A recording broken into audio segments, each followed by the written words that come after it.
Hi, I'm Ian Vargo of the Pro Audiophiles and MasteringInTheBox.com, and today I'd like to introduce you to the FabFilter Pro L2. This plugin represents an update from the original Pro L, which has become one of the most popular mastering limiter plugins. I was turned on to the original by a friend and fellow engineer, and I know of many seasoned engineers that have worked the Pro L into their mastering chain. So the original was great, and this update makes it even better. So let's get on into this Pro Tools session and take a look and listen to what the Pro L2 can do. Firstly, let's take a look at the differences between the original Pro L and the Pro L2. The first thing that we notice is that the window is much larger and we get a lot more information and metering.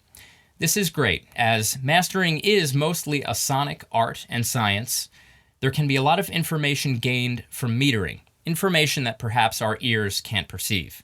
So having additional metering options and other visual aids is really helpful. We also see 8 unique styles instead of 4 that came with the original.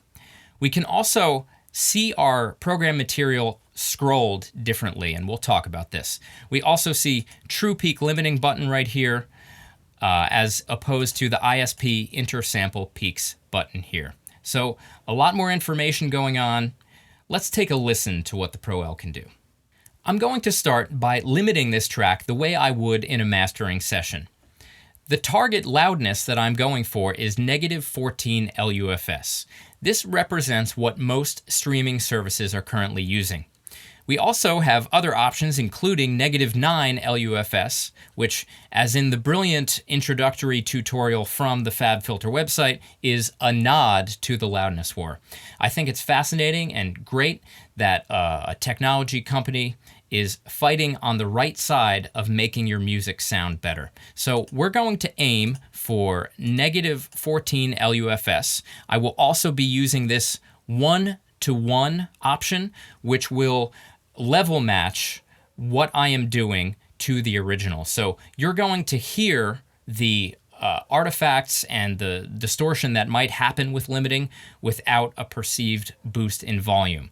Sometimes you might be tricked into thinking that louder is better, and this fixes that for us. I'm also going to experiment with the different styles and using lots of gain to see how transparent we can make this. All right, let's do it.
dance, but you hang on to neurosis instead. Smoke cigarettes. I do recall innocuous boulder floating around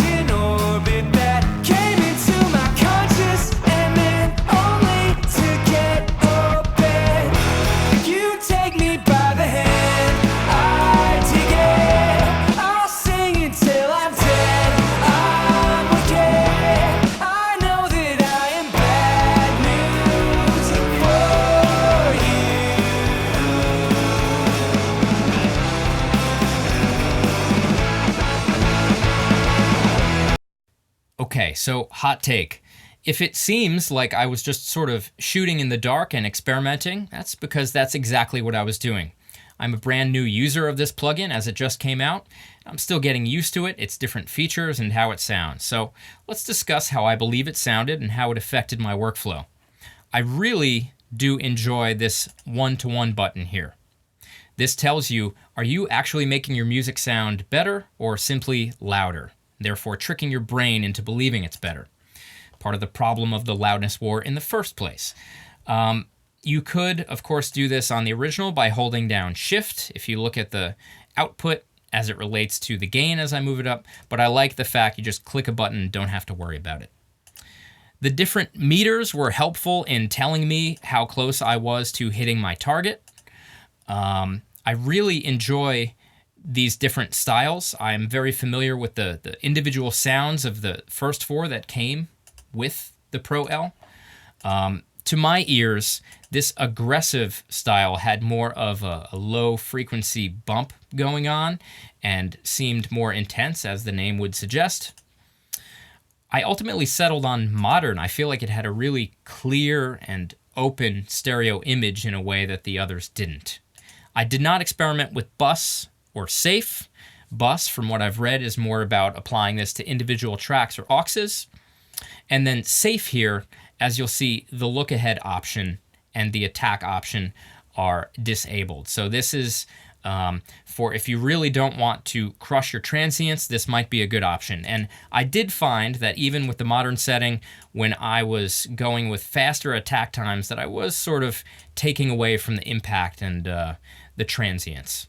The different scrolling options and this loudness section in the meters is fantastic. If you wanted to go back and go to something like -48, so it behaves more like the original Pro L, which is what I've gotten accustomed to, you can always do that. But having these different visual aids is extremely helpful.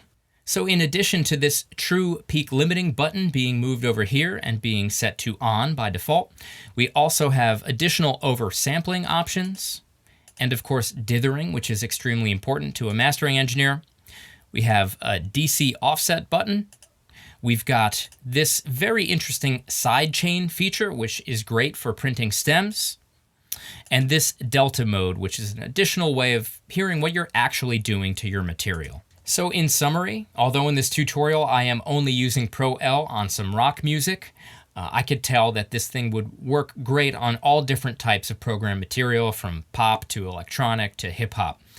The original Pro L was already a mainstay for me when mastering, and so with the new features and added sonic characteristics that we have, I could tell that this thing is going to be great.